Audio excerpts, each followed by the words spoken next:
বিসমিল্লাহির রহমানির রহিম। আসসালামু আলাইকুম ওয়া রাহমাতুল্লাহি ওয়া বারাকাতুহু। সবাই কেমন আছেন দেশবাসী? আশা করি সবাই ভালো আছেন। আলহামদুলিল্লাহ আমিও ভালো আছি।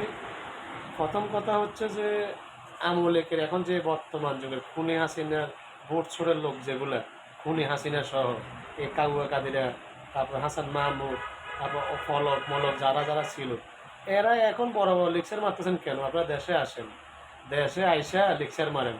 অনেক দিন মানুষকে জ্বালাইছেন, অনেক দিন মানুষকে গুম করছেন, অনেক আয়নাঘর করছেন। আপনারা কি ভুলে গেছেন গা আপনারা কী কী করছেন? মানুষের খাবারের দাম যেভাবে বাড়াইছেন, তারপরে মানুষের প্রত্যেকটা জিনিসে ব্যাট বসায় বসায় বসায় বসায় ফোন থেকে কতগুলো টাকা কাটে নিয়ে নিয়ে আমাদেরকে, মানে আমাদেরকে একদম ছোট বানাইছেন এবং আমাদেরকে ক্ষতি করছেন। তাহলে আপনারা কি এখনো ভুলে যাচ্ছেন 28শে অক্টোবর? কিন্তু আমরা এখনো ভুলি নেই। 28শে অক্টোবর এখানে কি কোনো ঝামেলা ছিল? শান্তিপূর্ণ পরিবেশ প্রোগ্রাম ছিল। সেখানে আপনারা কি করছেন? ককটেল মারছেন, বোম মারছেন, মানুষকে হত্যা করছেন, এমনকি মানুষকে ধুমা খাওয়াইছেন। আমরা 5 দিন ছিলাম অসুস্থ, 5 দিন, 5 দিন ধুমা খাই অসুস্থ ছিলাম আমি নিজে ব্যক্তিগতভাবে। তারপরে এরকম আমার মতো কত হাজার হাজার মানুষ ছিল সেখানে। মানে এত লক্ষ মানুষের ভিতরে আপনি এত লক্ষ মানুষের ক্ষতি করতেছেন। আপনাদেরকে আসলে লজ্জা বলতে কোনো কিছু নাই যে আবার নির্বাচনের কথা বলেন, আবার দেশ নিয়ে কথা বলেন। দেশটাকে তো আমরা গোয়া মারিয়ে দিয়েছেন আগেই। এই দেশটাকে তো নষ্ট করছেন আওয়ামী লীগে। শেখ মুজিব প্রথম নষ্ট করছে, দ্বিতীয় নষ্ট করে শেখ হাসিনা।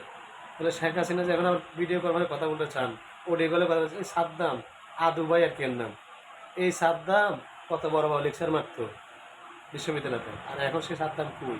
এখন তোমরা আসো, আমরা চাই যদি রাজনীতি করতে চাও তোমরা সামনের কাতারে আসো, আইসা রাজনীতি করো, তোমাদের অফিসটা চালু করো।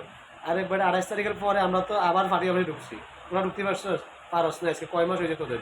এই কয় মাসে তো তোদের শুল্ক নেলার জন্য শুরু হয়ে গেছে গা। তাহলে এখন আয় দেশ আইয়া রাজনীতি কর, আমরা চাই তোরা রাজনীতি কর। তোদের নিবন্ধন বাতিল কেমনে করতে এটা আমরা জানি, আর তোকে কেমনে ঠেকাইতে হয় এটা আমরা জানি। এই পুলিশ প্রশাসন দিয়ে তোরা আমাদের কত হয়রানি করছিস, সেনাবাহিনী, র্যাব, তারপরে বিজিবি, অনেক আনসার, এই সবগুলো দিয়ে তো আমাদেরকে দুর্যোগ করছিস। আমাদের সিনিয়র নেতৃবৃন্দদেরকে, মির্জা আব্বাস সাহেব, মির্জা ফখরুল সাহেব, আমির খসরু, ওনাদেরকে যে অবস্থা তোমরা করছো, এটা কোনো সভ্য দেশের ভদ্রতা না, এটা অভদ্রতার কাজ করছো। এখন তোমরা আমাদের কথা তোমরা রাজনীতি করতে চাও, রাজনীতি করতে চাও তাহলে দেশে আসো, দেশে আইসে রাজনীতি করো। আমরা চাই তোমরা কীভাবে রাজনীতিগুলো করো। আর আগে প্রথম ঠেলা হলো দেশে সবার জাতির কাছে ক্ষমা চাইতে হবে।